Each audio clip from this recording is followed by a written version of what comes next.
Isang magandang hapon pong muli sa bawat isa and a blessed Lord's Day to all of us. And this afternoon, inaanyayahan ko po kayo na makibukas po kayo sa akin sa ating pagpapatuloy sa atin pong serye in the Book of Acts. At ngayon po tayo ay nasa chapter 18. So let us open up our Bibles in Acts chapter 18. And our text for this afternoon is going to be from verses 1 to 17. Ito po ay mga kabanata matapos na si Apostol Pablo ay nangaral sa Athens. And so as we continue in our study, let us read verse 1 to 17. Ganito po ang sinasabi. After this, Paul left Athens and went to Corinth. And he found a Jew named Aquila, a native of Pontus, recently come from Italy with his wife Priscilla, because Claudius had commanded all the Jews to leave Rome. And he went to see them. And because he was of the same trade, he stayed with them and worked, for they were tent makers by trade. And he reasoned in the synagogue every Sabbath and tried to persuade Jews and Greeks. When Silas and Timothy arrived from Macedonia, Paul was occupied with the word, testifying to the Jews that the Christ was Jesus. And when they opposed and reviled him, he shook out his garments and said to them, "Your blood be on your own heads. I am innocent. From now on I will go to the Gentiles." And he left there and went to the house of a man named Titius Justus, a worshipper of God. His house was next door to the synagogue. Crispus, the ruler of the synagogue, believed in the Lord together with his entire household, and many of the Corinthians hearing Paul believed and were baptized. And the Lord said to Paul one night in a vision, "Do not be afraid, but go on speaking, and do not be silent. For I am with you, and no one will attack you to harm you, for I have many in this city who are my people." And he stayed a year and 6 months, teaching the word of God among them. But when Gallio was proconsul of Achaia, the Jews made a united attack on Paul and brought him before the tribunal, saying, "This man is persuading people to worship God contrary to the law." But when Paul was about to open his mouth, Gallio said to the Jews, "If it were a matter of wrongdoing or vicious crime, O Jews, I would have reason to accept your complaint.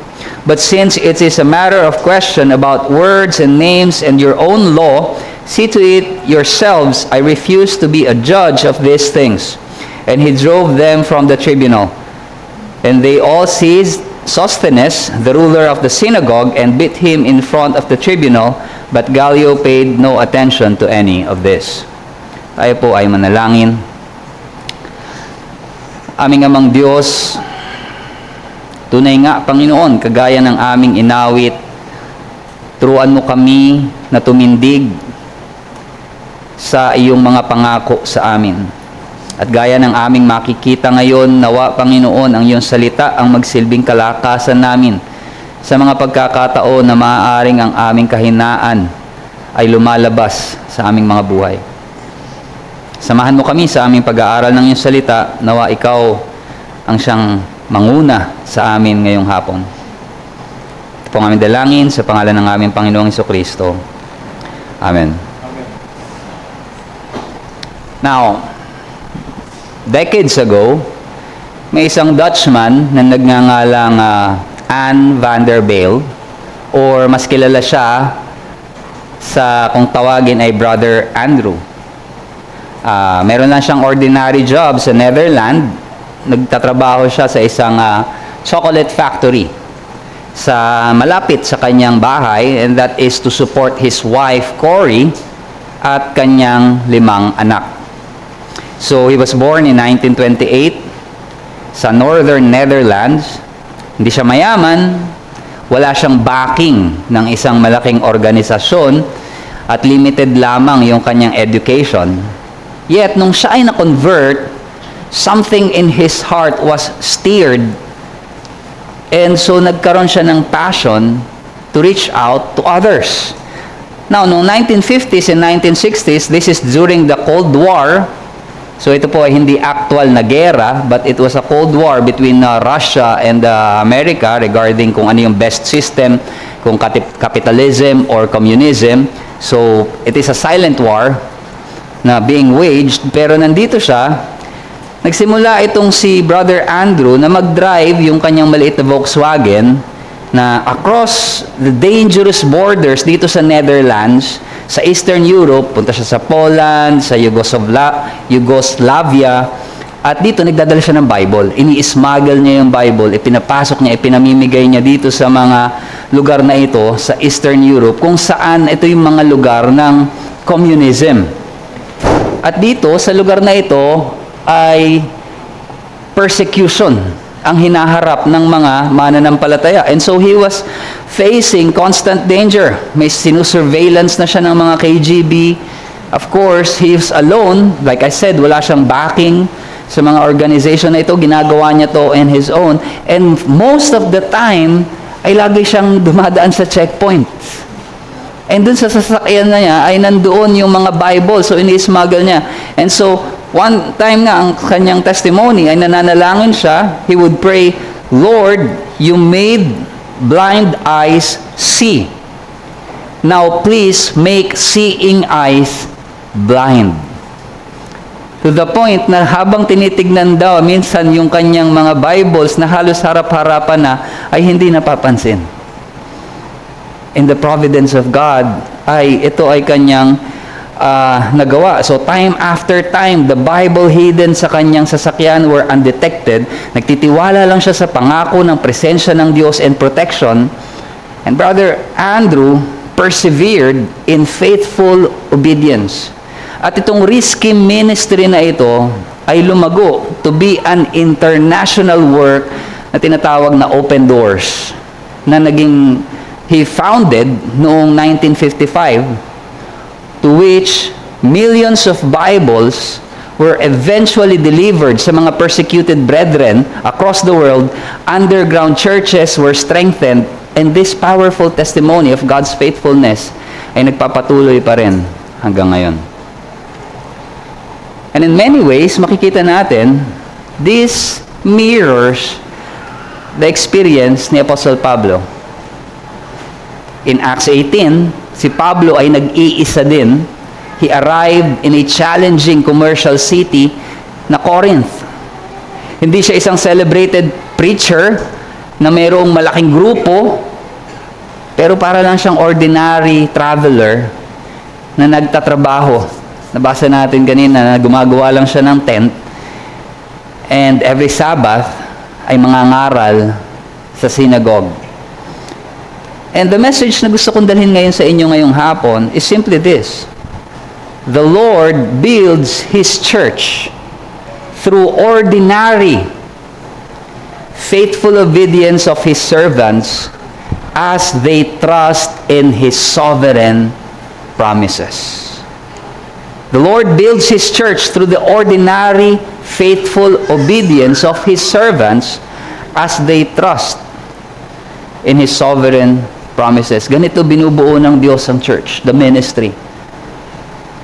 Sa pamamagitan ng mga ordinaryong tao na sumusunod sa Kanya habang nagtitiwala sa pangako ng Diyos. And we are going to take a look at two things: the commitment of the Apostle Paul to the gospel ministry, and also the comfort of the Apostle Paul to gospel ministry. And nakita natin, galing si Pablo sa Athens, and nakipagdiskusyon siya sa mga philosophers doon in Acts 17. Pero now we are informed in Acts 18 in our text na umalis si Pablo sa Athens out of his own accord. This time, nakikita natin, it is not out of persecution. Madalas, di ba, lagi siyang umaalis because the Jews are planning something against him. Pero this time, umalis siya dito out of his own accord. At siguro na-realize niya na yung progress ng gospel dito sa lugar na ito is actually hindered. So, he looked to Corinth. At ang Corinto, nung panahon ni Pablo, ito yung capital kasi ng Achaia, ng Greece. And napaka-ideal mission center nito kasi para siyang napagigitnaan ng dalawang harbor, ng East and West. At mayroon siyang estimated na 200,000 population. So, commercial center siya. At crossroad ng trade. So, yung mga dumadaan dito, babalik sila dun sa kanilang kanya-kanyang lugar, iba't ibang kultura. So, madadala yung gospel, mag-spread ito throughout. And so, as the people return to their own cities, maaring madala nila yung ebanghelyo if they get converted. Pero ang Korinto po is not without a challenge. Sapagkat ang mga taga-Corinth, they worship Aphrodite, the goddess of love. And under the guise ng religion na ito, nag-e-engage sila to unrestrained immorality. To the point na yung expression na pag sinabing Corinthianize, equivalent na siya nung time na yon to sexual immorality. To Corinthianize is to live immorally. Ito na yung term. Naging na siyang term. Kumbaga parang ngayon, di ba, may ginagamit tayong term na sodomy. So, naging equal na yung meaning niya. Yung sa mga taga-Sodom. Now, dito, yung Corinthianize is naging ganun na rin yung meaning. Immoral lifestyle. So, ito yung konteksto ng lugar na pinuntahan ngayon ni Pablo. This is the context of the Corinthian church. Yung Corinthians na binabasa natin na sinulatan niya. And at that moment, daladala ni Pablo ang ebanghelyo and he was alone. He was alone. Nag-iisa lamang siya. Alala natin, itong si Silas at itong si Timothy ay nasa Macedonia. And sa providensya ng Diyos, ang Diyos pa rin ang nagbigay ng companionship for him at that time. Ang sabi sa verse 2, and he found a Jew named Aquila, kasama ang kanyang asawa na si Priscilla.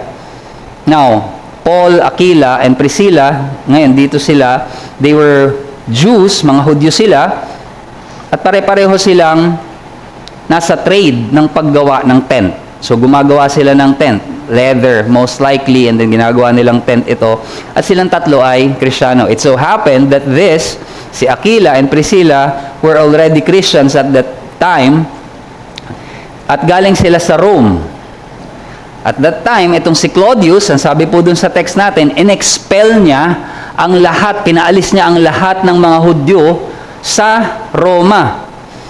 Nangyari ito, may record nito, na nangyari ito noong AD 49. Actually, isang Roman historian na nagsulat, si Suetonius, sinulat niya na sabi daw ni Claudius, expelled the Jews because they were continually rioting at the instigation of Chrestus.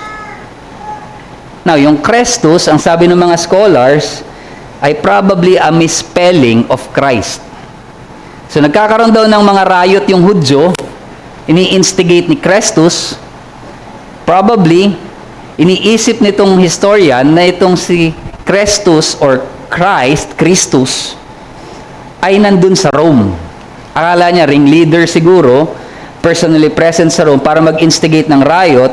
Kasi bakit? Laging may conflict ang mga Jews and Christians. Kagaya nung nangyayari kay Paul. Mamaya nga, at the end of this passage, makikita natin, dinala na naman si Pablo kay Gallio sa tribunal. Lagi silang mayroong confrontation. So, parang nainis na siguro itong si Claudius, and so pinaalis na lang niya lahat ng mga Hudyo. Regardless kung ikaw ay Hudyo na in Judaism or Christian, kung Hudyo ka, umalis kayo dito. So, umalis sila, napunta ngayon itong si Priscilla and Aquila by the providence of God dito sa Corinth, and at that time, Paul was there, and so they get together, magkakasama silang tatlo, they were tent makers, tent making si Paul so that he would be able to support himself. And dito niya natagpuan, itong dalawang ito, he stayed with them, at ang sabi sa verse 4, and he reasoned in the synagogue every Sabbath.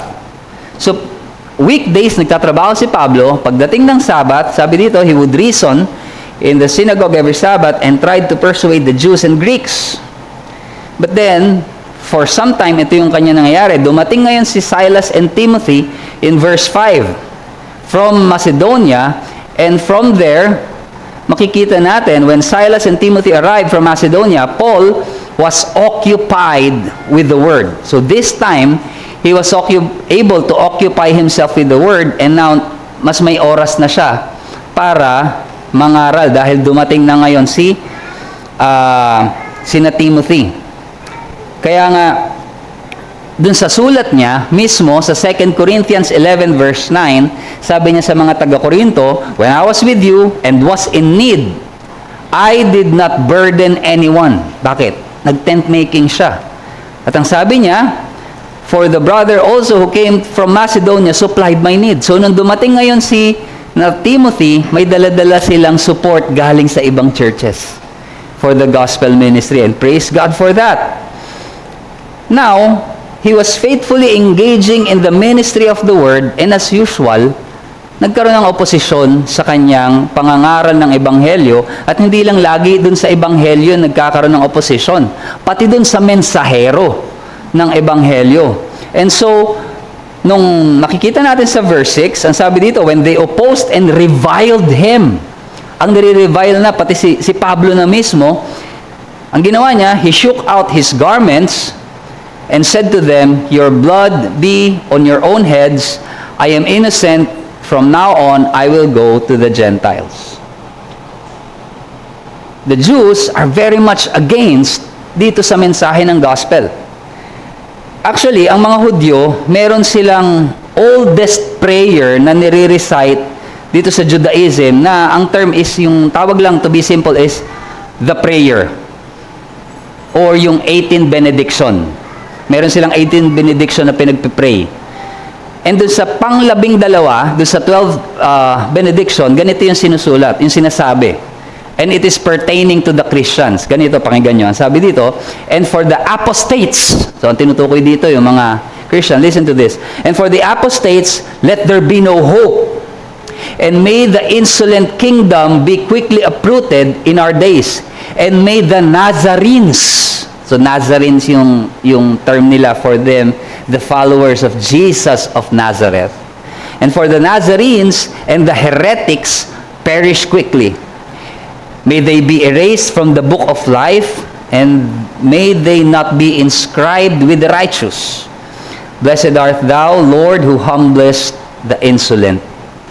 So kita nyo, nandun talaga yung para sa kanila ay damned yung mga sumusunod sa Panginoong Jesucristo. Yet, the Apostle Paul, ang sabi doon, he shook out his garment. Ang sabi niya, "Your blood be on your own heads." Ano ibig sabihin nito? Sabi ni Pablo, "I am innocent."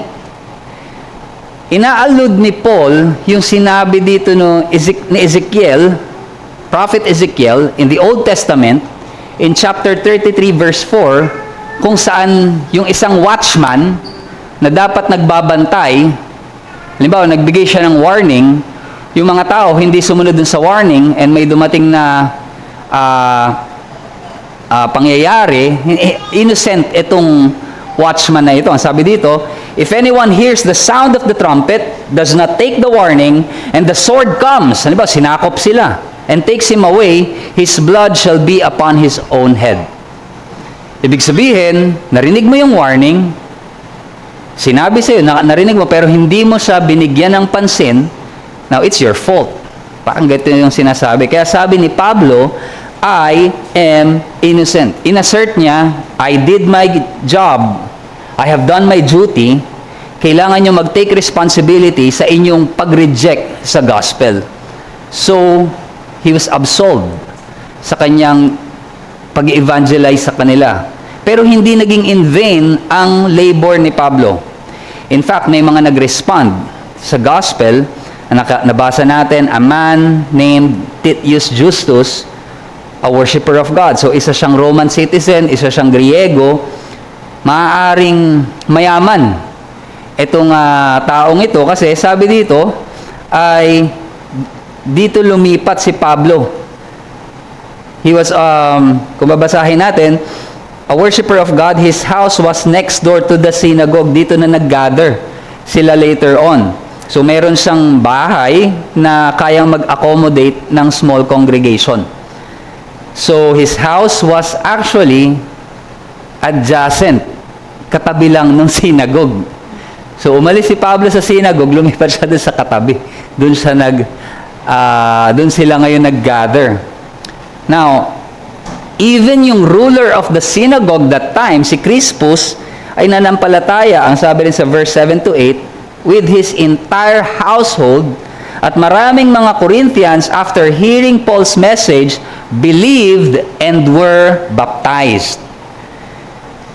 Pero pansinin po ninyo mga kapatid, yung Corinthian church, it was born not out of something spectacular or sensational. Well, nakita natin yung ibang lugar, si Pablo nag-perform siya ng mga miracle, of course. God could have done that as He did in other places. Minsan nagpagaling sila ng may mga apostles, nagpapagaling ng mga may sakit, even raising up the dead, nagpapalayas ng masamang espiritu.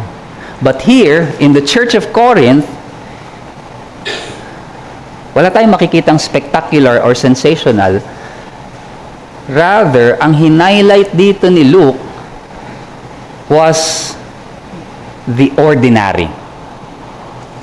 The ordinary, na si Pablo dumating, unknown traveler, naghanap lang siya ng lugar, nakitira siya kina Aquila and Priscilla because they are of the same trade. Weekdays, gumagawa siya ng tent for his own needs. Every Sabbath, mangangaral siya sa synagogue, reasoning from Scripture, persuading ng mga Jews na ang Panginoong Hesukristo siya ang Messiah. And nung siya ay nireject, inopose, hindi siya gumawa ng ibang strategy, nangaral pa rin siya ng patuloy kung sino makikinig sa kanya. Paul worked diligently. Walang glamorous dito. Yung sa paggawa niya ng tent, yung daily labor niya, ito yung naging providential plan ng Panginoon para siya ay isupport at ma-establish ang church. He was faithfully teaching the Scriptures. Ini-emphasize lagi ni Pablo, pansin nyo, most of the time, he is always reasoning from the Scripture. Lagi lang yung pinapakita, ito yung sinasabi ng kasulatan. Repeatedly, ito yung nakikita natin. Why? Faith comes through hearing and hearing of the Word of Christ. At nag-persevere siya despite opposition. May mga nag-reject sa kanya, may mga nang-insulto sa kanya, tinanggihan ang mensahe na kanyang daladala. Yet this opposition did not mean na inabandon na ng Diyos ang kanyang gawain. In fact, through that very opposition, God was gathering the elect. Ano yung pwede natin makuha dito? Faithful ministry often begins in ordinary circumstances. In ordinary circumstances. Because God ordinarily builds His church through the faithful use of ordinary means. Ang tanong doon, magigi ba tayong tapat through the ordinary means? So, bilang mga mananampalataya, let us not despise the ordinary, the small beginnings. Huwag nating sukatin ang success ng isang ministeryo by what is impressive. Kasi minsan we can be tempted to think na at work lang ang Panginoon kapag mayroong large crowd, may mga dramatic conversion, or remarkable, nakamamangha yung mga istorya na ating napapakinggan. But in Acts 18, nagpapaalala ito sa atin that the church in Corinth began through ordinary faithfulness. Anong picture nito sa atin? Maaring ito isang maliit na Bible study. A small Bible study, one-to-one, discipleship, or maaring niisip natin ay mga simple conversation, simple na pangangamusta sa ating mga kapatid. It may appear insignificant to us, but not to God. Sapagkat maaari itong gamitin ng Diyos. And so be faithful kung ano yung ipinagkatiwala sa iyo ng Diyos, and then leave the result to God. Because God often accomplishes extraordinary purposes through ordinary faithfulness. Ordinary faithfulness. So, be faithful kung saan ka inilagay ng Diyos. Huwag ka maghintay ng isang perfect ministry or perfect opportunity bago ka maglingkod sa Diyos. Hindi hinintay ni Pablo yung or pinut off niya yung ministry niya na, ay, wala pa akong support, di pa dumarating si Timothy. Saka na muna ako mag-preach. Pag gumanda na yung circumstances, siguro yun na yung go signal ng Panginoon for me to resume the ministry. Rather, he worked with his hand, fulfilled his responsibility, faithfully proclaimed Christ kung saan siya inilagay ng Diyos. In the same way, kahit ano pa ang iyong kalalagayan sa church, kagaya na napakinggan natin kanina sa Bible class, whatever ministry gift na ibinigay sa iyo ng Diyos, whether you are serving in the church, in a ministry, or you are a student, or you are an employee, retiree, whatever your circumstances are, hindi ito obstacle, hindi ito magpipigil sa iyo para sa paglilingkod sa Diyos. It is often, ito mismo yung konteksto na inilagay ng Diyos or ibinigay ng Diyos para sa iyo. So, serve Christ faithfully. Whether it be in your workplace, home, neighborhood, in your church. Faithfulness in your present calling, ito ay hindi magiging kasayangan sa kaharian ng Diyos. But of course, like many of us, si Apostle Paul ay kagaya din natin. He's a man. Hindi siya immune sa pag-aalala. Hindi siya immune sa pagkatakot or even doubt. He was a man just like us. At kagaya natin, kailangan din ni Pablo ng encouragement. And in His perfect timing, the Lord Himself encouraged Paul during a season when he desperately need that word of assurance. Nung kailangan niya ng encouragement. Naalala niyo, napansin niyo, every time na binabanggit sa Bible na may kinakausap ang Panginoon na nanghihina, natatakot, even in the Old Testament, laging ang sasabihin ng Panginoon, do not fear. Do not be afraid. And that is Paul's situation here in Corinth. Maybe dahil sunod-sunod na opposition sa kanya, kaya ang sabi ng Panginoon sa kanya, makikita natin in verse 8 to 9, and the Lord said to Paul one night in a vision, do not be afraid, but go on speaking, and do not be silent. For I am with you, and no one will attack you to harm you, for I have many in this city who are my people. It is a word of encouragement from the Lord. In fact, inamin ni Pablo sa kanyang sulat that he was discouraged and fearful nung nandun siya sa Corinth. Sabi niya sa 1 Corinthians 2, verse 3, I was with you in a state of weakness, fear, and much trembling. Think about that for a moment. This is the Apostle Paul. And sometimes nilalagay natin itong si Apostle Paul and the rest of the apostles sa pedestal na parang sila ay napakalalakas na mga super saints, super Christians. Pero ano sabi ni Pablo nung nandun siya sa Corinth? Ano sabi niya sa kanila? I am with you. Anong klaseng estado yung kanyang pinanggalingan? Sabi niya, I was with you in a state of weakness, fear, and much trembling. Why? Endless opposition. Simula nung magmisyon si Pablo sa ministeryo niya, he was always being reviled, opposed. At meron itong depressing effect. Naranasan nyo na ba na meron kayong narinig na may isang tao na may sinabing negative tungkol sa inyo? At nung narinig nyo yun, uy, sabi ni ganito, ganito, ganito. Meron bang effect sa inyo? Yung isang word na yun na maaaring nakarating sa inyo about you na negative. Di ba minsan parang pag na-discourage ka, pwede ka nang umayaw. Parang sabi mo na, ganun. Hindi naman nila na, parang you want to defend yourself.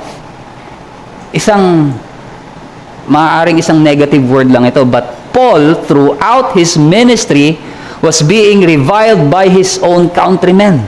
So may depressing effect marahil ito sa kanyang spiritual life. Fear for his life. Fear in man's heart, it can paralyze a person. Ang takot, it distorts reality. Ginagamit nga ito ng kaaway to paralyze us.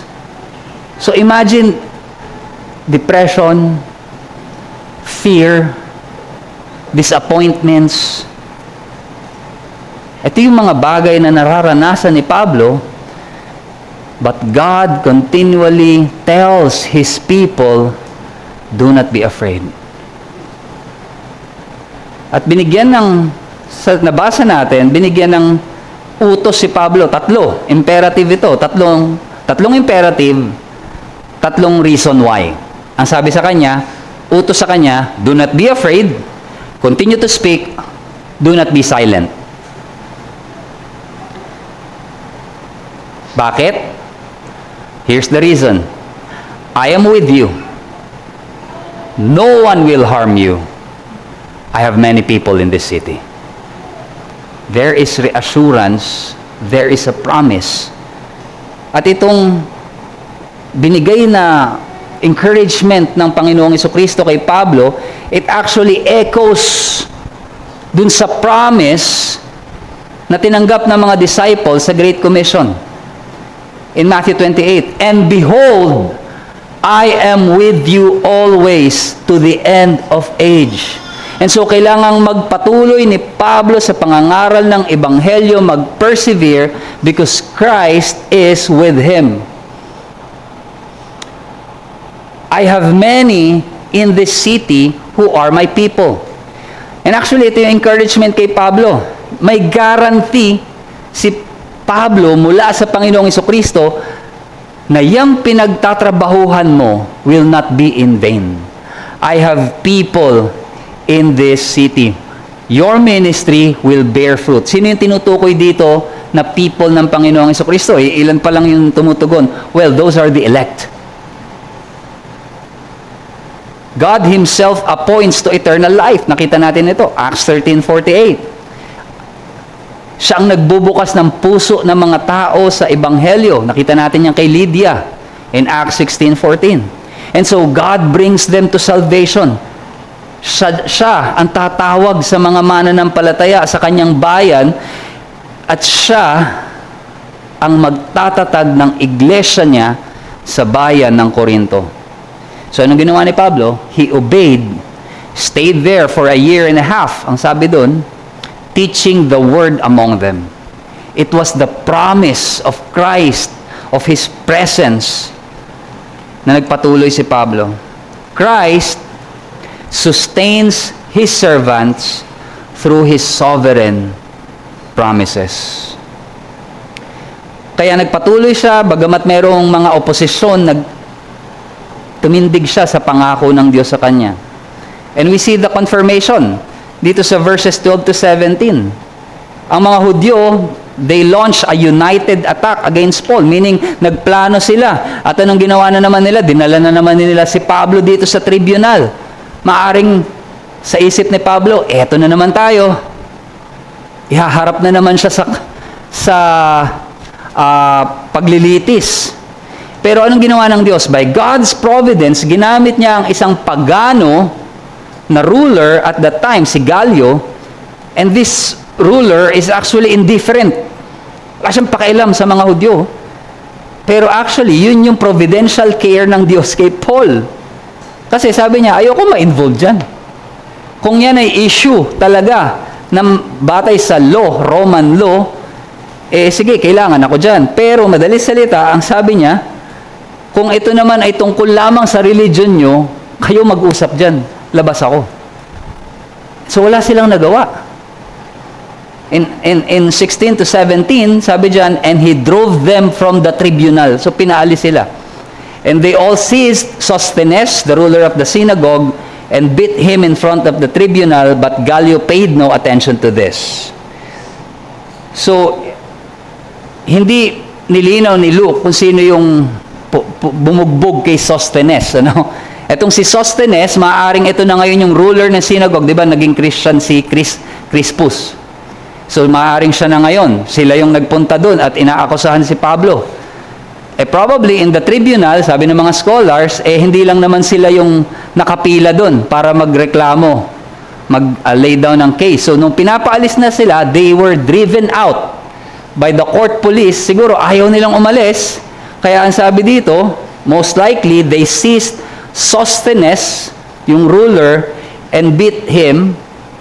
Pero wala nang pakialam si Gallio. Sino yung dinala nila doon para ma-persecute? It was Paul. Pero sino yung nag-end up being beaten? It was Sosthenes. And it was a confirmation ng pangako ng Diyos kay Pablo, no one will harm you. Ito yung confirmation that I will sustain, I am with you. No one will harm you. I have many in this city. So, ang emphasis dito makikita natin, finulfill ng Panginoong Hesukristo ang pangako kay Pablo that he would not be harmed. And why is that? Because nagtiwala si Pablo sa pangakong yun. He stayed there. Even though he was weary, even though he was discouraged, even though he was in weakness, even though he was fearful, pinanghawakan niya ang pangako ng Diyos. And so, let us cling to Christ and His promises when you are discouraged. Dahil sa buhay natin bilang mga mananampalataya, there will be seasons na maaaring mapagod ka. There will be season na maaaring may takot ka. There will be seasons na maaaring ma-discourage ka. Now, whatever you're doing in your Christian life, it seems to be fruitless. Maaaring ang mga panalangin mo ay hindi nasasagot. It may seem you are not accomplishing anything at all. Well, Paul experienced those same emotions. Pero pansinin ninyo, nung nagsalita ang Panginoong Hesukristo sa kanya, he was not rebuked because of his weakness. Hindi niya sinabing, huwag kang mapagod. Huwag kang ganyan. Do not be afraid. I am with you. It was an encouragement. And that promise remains true today. The Lord will not leave His people. The Lord will not leave His church. At tatapusin niya ang gawain na sinimulan niya sa buhay mo. And that is the promise of Philippians 1:6. He who began a good work in you shall finish it to the end. So do not let your feelings become the authority to dictate your life. But rather, let it be God's Word.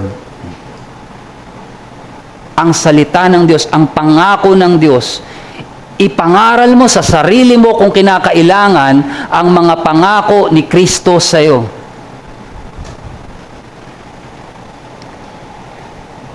Sapagkat lumalago ang pananampalataya natin, hindi kapag tumitingin tayo sa ating sarili. Lumalago ang ating pananampalataya kapag tumitingin tayo kay Kristo. That is when our faith grows. So focus your heart.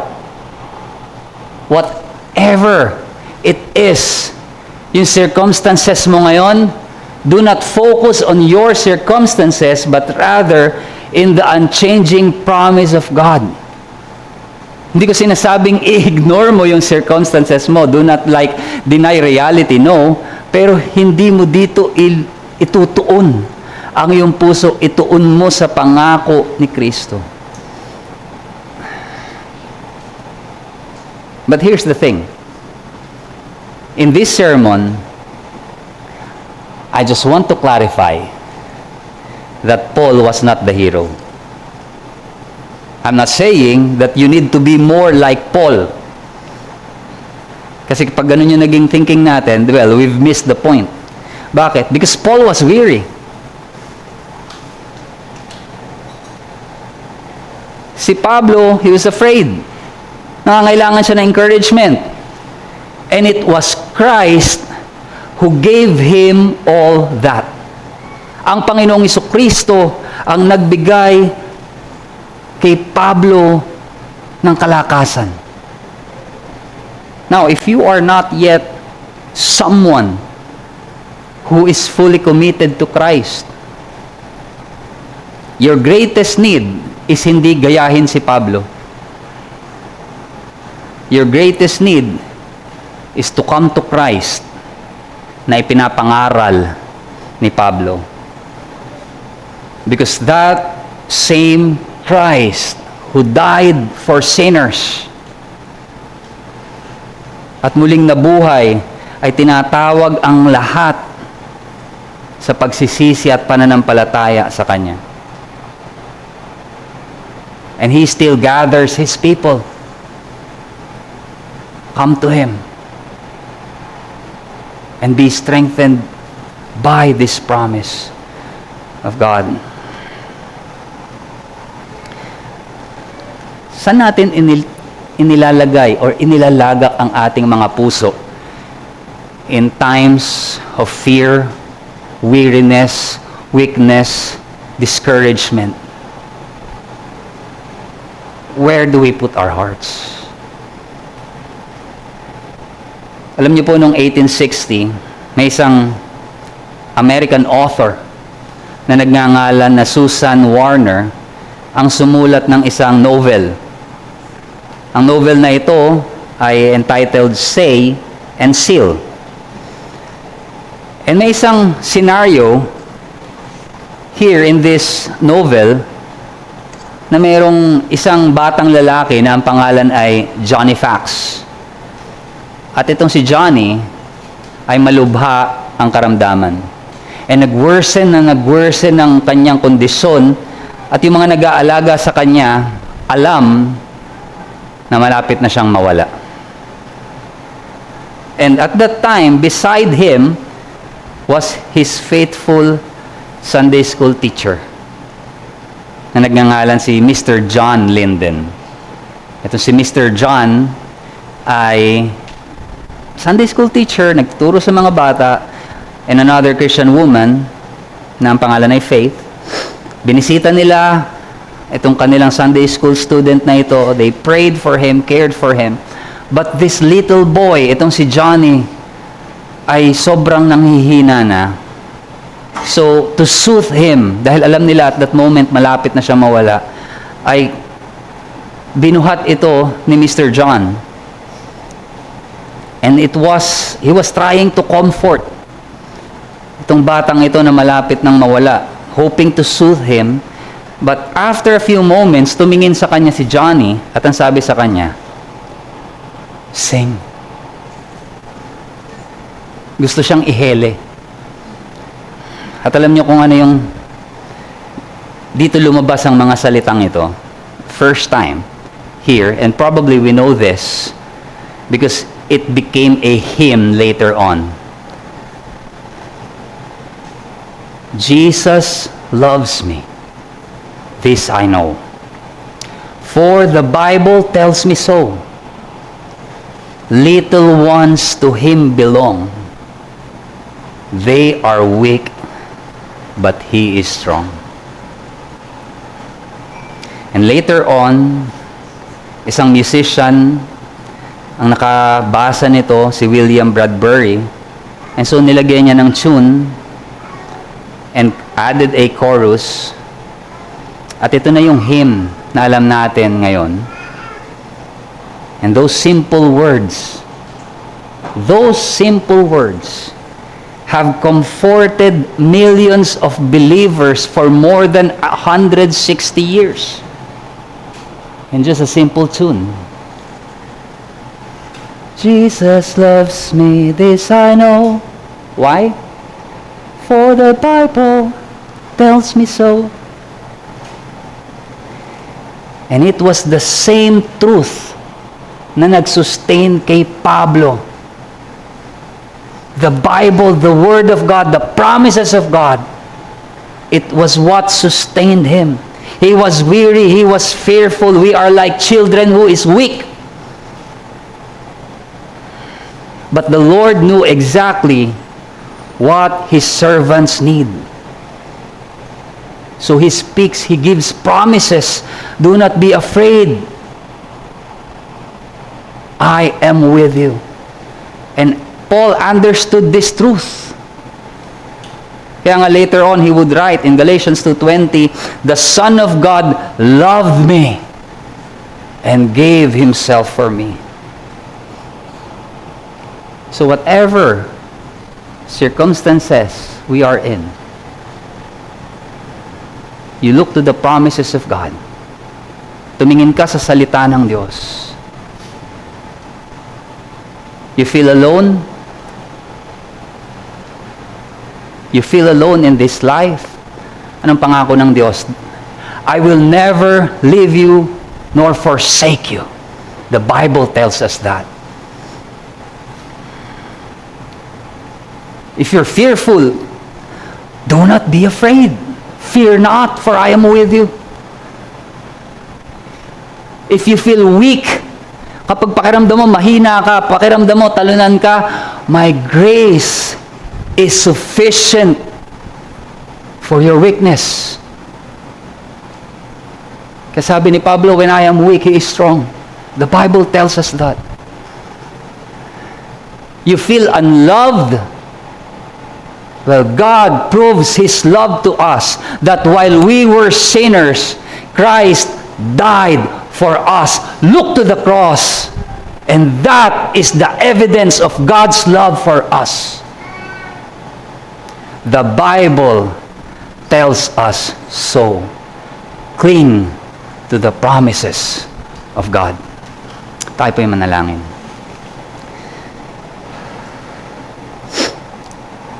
Aming Amang Diyos, tunay nga, mas maraming panahon na kami ay nanghihina, mas maraming pagkakataon na kami ay maaaring nakararanas ng takot, discouragement, weariness. But we thank you for your word. We thank you for your promises to us and for your sustaining grace na patuloy na nagbibigay sa amin ng kalakasan that helps us to persevere. And so, Father, help us and teach us to be faithful. Kahit sa mga ordinaryong Panginoong bagay sa aming buhay, let us be faithful, O Lord, in serving you. And always cling to the promises of Christ. At ito ang maging kalakasan namin as we face the world that is filled with opposition and discouragement. Ngunit kaming iyong mga anak ay hindi matitinag. For you are with us, and we have the promises of Christ. So we thank you, Lord, and we give you all the honor. In Jesus' name, amen.